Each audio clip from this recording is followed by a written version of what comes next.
जहाँ तक ईरान की एयर डिफेंस कैपेबिलिटीज़ का प्रश्न है, तो वर्तमान समय में ईरान के पास सैयद, खोर्दात, अरमान, बेवे, अज़ाराक्स और S-300 जैसे एयर डिफेंस सिस्टम्स मौजूद हैं, जिसकी की तैनाती ईरान ने कर रखी है।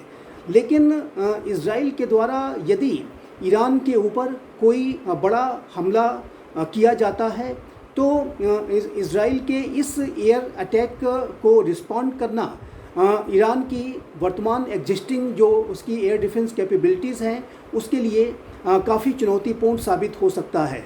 और इज़राइल के पास जाहिर है कि यूनाइटेड स्टेट्स ऑफ अमेरिका के द्वारा दिए गए एडवांस फाइटर जेट्स हैं, जिनकी की स्टेल्थ कैपेबिलिटीज़ हैं। F-35 एडवांस फाइटर जेट्स जाहिर है कि अपने स्टेल्थ फीचर्स के लिए जाने जाते हैं, और F-15, F-16 विमानों की जो महारत है वो युद्ध के क्षेत्रों में पहले ही से ही साबित है। और ईरान के विरुद्ध इज़राइल के द्वारा एडवांस मिसाइल्स का भी इस्तेमाल किया जाएगा यदि इज़राइल के द्वारा ईरान पर कोई बड़ा हमला किया जाता है। तो ऐसे में जो वर्तमान में यद्यपि कि ईरान के पास एयर डिफेंस कैपेबिलिटीज़ मौजूद हैं, लेकिन इज़राइल के हमले से अपने आप को बचाना ईरान की जो एयर डिफेंस सिस्टम्स के लिए काफ़ी चुनौतीपूर्ण साबित हो सकता है।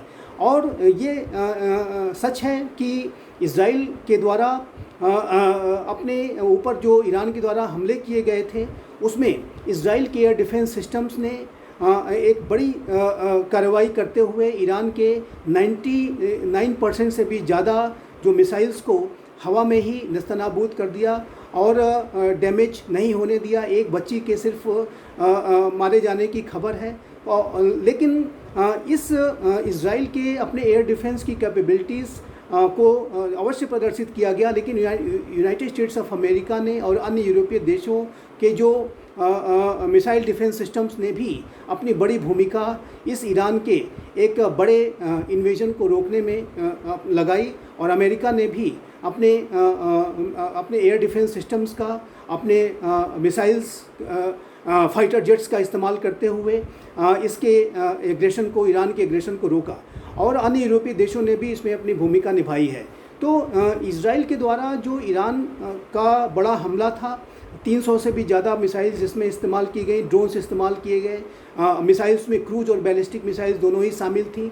तो इसको रोकने में इज़राइल के एयर डिफेंस सिस्टम ने अमेरिका के साथ और कुछ यूरोपीय देशों के साथ मिलकर के एक बेहतर डिफेंस किया। और जाहिर है कि यह इज़राइल की और उसके जो एलाई अमेरिका की एक बहुत बड़ी सफलता है। लेकिन जहाँ तक ईरान की वर्तमान स्थिति का प्रश्न है, तो ईरान को जो भी इज़राइली एग्रेशन रोकना है उसे स्वयं से ही रोकना है। रशिया ने सारी स्थितियों को ध्यान में रखते हुए ज़रूर वो ईरान को मदद प्रोवाइड करा सकता है। और ईरान के द्वारा रशिया को जिस तरीके से यूक्रेन के युद्ध में कामिकाजी ड्रोन्स प्रोवाइड कराए गए थे, उसको ध्यान में रखते हुए ऐसी रिपोर्ट्स हैं कि रशिया के द्वारा ईरान को एडवांस फाइटर जेट्स, जिसमें कि सुखोई 35 जैसे जो विमान हैं, और एयर डिफेंस लॉन्चर्स प्रोवाइड कराने की के बारे में बातचीत चल रही है।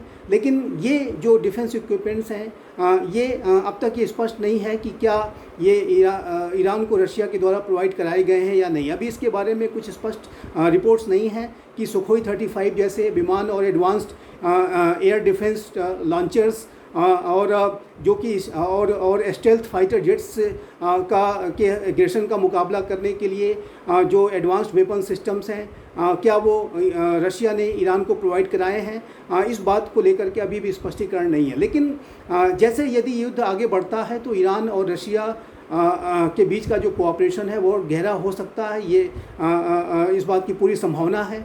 तो ऐसे में ईरान का भविष्य में जो अन्य राष्ट्रों के साथ, रशिया के साथ, चाइना के साथ कोऑपरेशन बढ़ सकता है। लेकिन वर्तमान समय में जो सिनारियोस हैं उसमें यदि इज़राइल के द्वारा कोई हमला किया जाता है तो जाहिर है कि इज़राइल इस हमले को यूनाइटेड स्टेट्स ऑफ अमेरिका के साथ कंसल्टेशन के साथ ही करेगा। यद्यपि कि यूनाइटेड स्टेट्स ऑफ अमेरिका ने कहा है कि वो सीधा पार्टिसिपेशन इस युद्ध में नहीं करेंगे, लेकिन बैक चैनल के माध्यम से टैसिट जो सपोर्ट है और इसराइल को उसकी रणनीतियों को बनाने में फिर भी यूनाइटेड स्टेट्स ऑफ अमेरिका का क्लोज कंसल्टेशन हो सकता है। भले से यूनाइटेड स्टेट्स ऑफ अमेरिका इसके बारे में ओपनली पब्लिकली न कहे, क्योंकि ऐसे में ओपनली पब्लिकली इस बात को कहने में कि यूनाइटेड स्टेट्स ऑफ अमेरिका सीधा पार्टिसिपेट कर रहा है, ये अन्य महाशक्तियों को ईरान की तरफ से इन्वाइट करेगा और विश्व युद्ध की स्थितियाँ बन सकती हैं। तो United states of America public posturing तो नहीं कर रहा है, लेकिन यदि इजराइल ने ये डिसीजन ले लिया है कि वो उसे ईरान के विरुद्ध बड़ी कार्रवाई करनी है, तो उसमें निसंदेह अमेरिका